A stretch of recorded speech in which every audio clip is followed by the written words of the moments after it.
2010 ang aking makilala.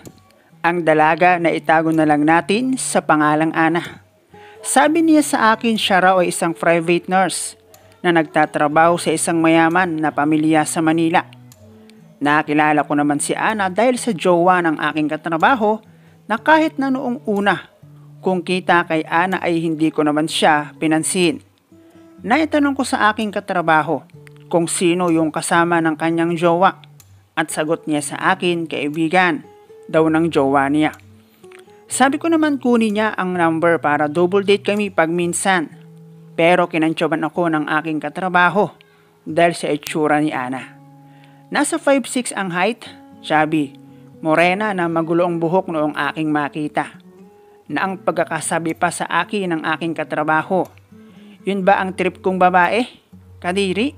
Sagot ko naman, yun nga ang masarap yung kadiri.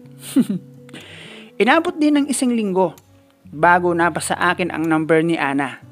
Na noon namang aking i-text ay nag-reply kaagad. Doon ko na nga nalaman na Ana ang kanyang pangalan. Siya raw ay isang private nurse na hindi ko naman alam kung maniniwala ako o hindi dahil mas malapit sa kasambahay ang kanyang itsura.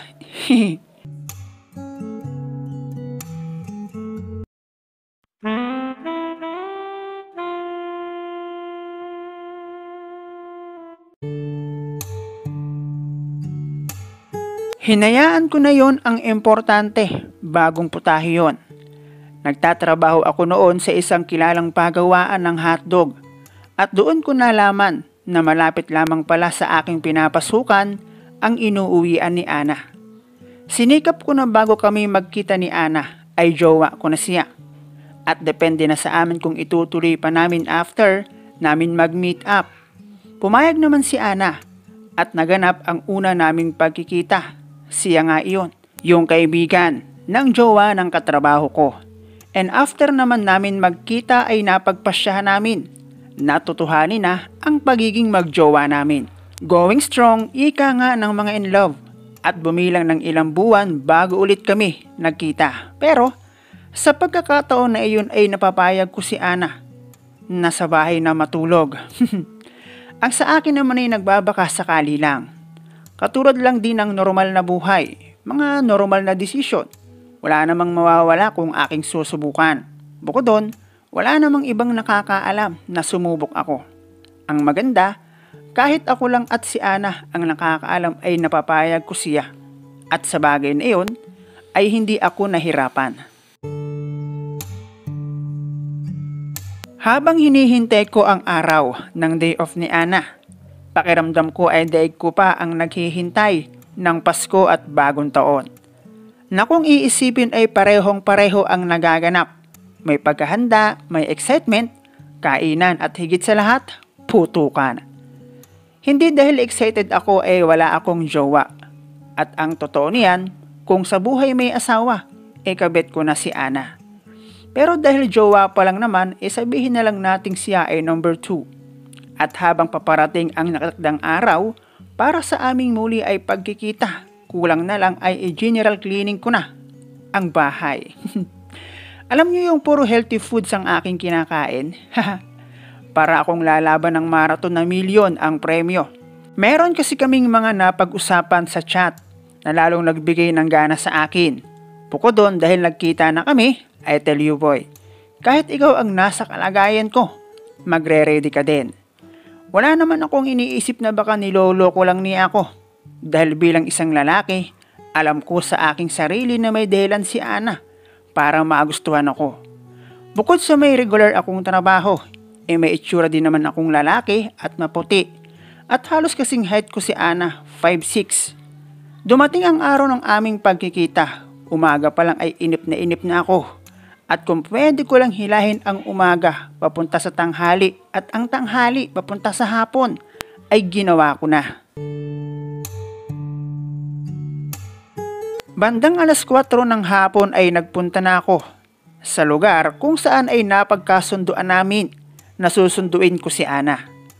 Kung hindi ako nagkakamali ay 5:30 na ng hapon nang siya ay dumating. Galing na siya noon sa kanilang bahay. Wala naman daw doon ang kanyang mama kaya nakapagbihis pa siya. Noong mabasa ko ang text niya sa akin na, andito na ako, kakababa ko lang. Sabi ko sa sarili ko, eto na siya.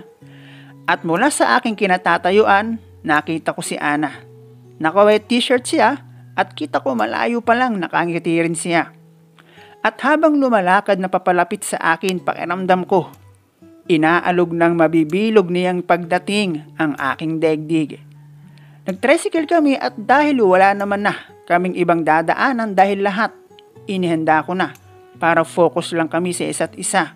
Pagkain at kung ano-ano ay meron na sa bahay. Ang totoo niyan, meron akong pasok sa trabaho pero dahil iyon ang tatapatan ng day off ni Ana at ako ang nag-imbita sa kanya, ako na ang nag-adjust. Total, ako rin naman ang sa tingin ko ay mas makikinabang. Noong dumating kami sa bahay, kape lang muna, kwentuhan at kung ano-ano pa. Then umakyat na kami sa itaas. Madilim na rin dahil iyon ang gusto ni Ana. At sa pagdaan ng bawat segundo, grabe mga pre, ang taba at ang laki. Para siyang karpa na alaga sa pagkain at anytime ay pwede nang i-harvest at ako ang mangingisda na iyon. At siguro ko naman ay hindi ko na kailangan pang isa-isahin kung ano ang mga sumunod pa. Basta pumalaot na ako noon at ginamit ko na ang aking pana. Hindi ko lang alam kung bakit bukod sa maalat ay lasa rin siyang kalawang. Mukhang expired na yata yung dagat na kinilalagyan ng karpa mga pre. At ang hindi ko inaasahan dahil nga mabilis ko siyang napapayag na sa bahay mag-day off. Ang expected ko talaga ay butas na. Ang lagusan patungo sa kabilang buhay ay ako palang pala ang unang nakagawa noon. Hindi ko alam kung anong sumagi sa kanyang kokote at sa akin niya ipinagkatiwala. O baka naman dumating na siya sa punto ng kanyang buhay na kapag mayroong nagkagusto sa kanya basta mayroong trabaho ay ibibigay niya ang lahat.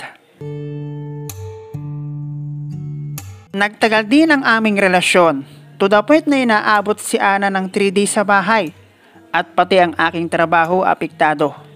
Ang hirap talagang umalis ng bahay kapag di bali na nga. Basta ganun yon at kamuntikan pa silang magpang-abot ng aking number 1. Gulo sana yon kung nagkataon.